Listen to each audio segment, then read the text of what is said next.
Hello viewers, நான் Jose. தமிழகத்தில் மழை இன்னும் நீடிக்குமான்னு மக்கள் எல்லாம் ரொம்ப கன்ஃபியூஸ் ஆகியிருக்காங்க.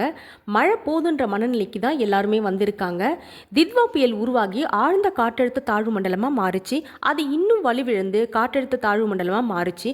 இதுக்கப்புறமும் ஏன் இவ்வளோ மழைன்னு பார்த்தா, பாண்டிச்சேரிக்கும் திருவண்ணாமலைக்கும் நடுவில் காற்று சுழற்சி ஏற்பட்டிருக்கு. இதனால தான் இவ்வளோ கனமழை வந்திருக்கு. ராமநாதபுரம் கடல் சீற்றம் காரணமாக இருமேனி உச்சிப்புலின்ற கடலோர ரோடெலாம் துண்டிக்கப்பட்டதுனால இந்த கிராமங்கள்லாம் விட்டு வெளியேற முடியாமல் மீனவர்கள்லாம் ரொம்ப கஷ்டப்பட்டுட்டு இருக்காங்க.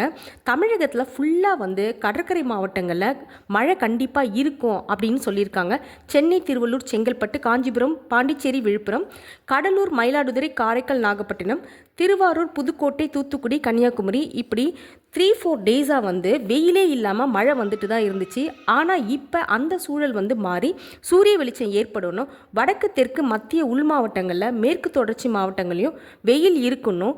ஈவினிங் ஆனால் மழை, இடி, மின்னல் அப்படி இருக்கும் அப்படின்னும், திண்டுக்கல், மதுரையிலையும் மழை இருக்கும், மழைப்பொழிவு ஏற்படும் அப்படின்னு சொல்லியிருக்காங்க.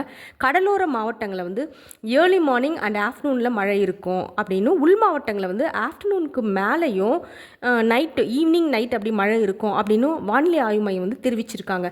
டிசம்பர் 4, 5, 6 மழை இருக்கும், ஆனால் கொஞ்சம் கொஞ்சமாக இந்த மழை குறைஞ்சிரும் அப்படின்னு வானிலை ஆய்வு மையம் தெரிவிச்சிருக்காங்க.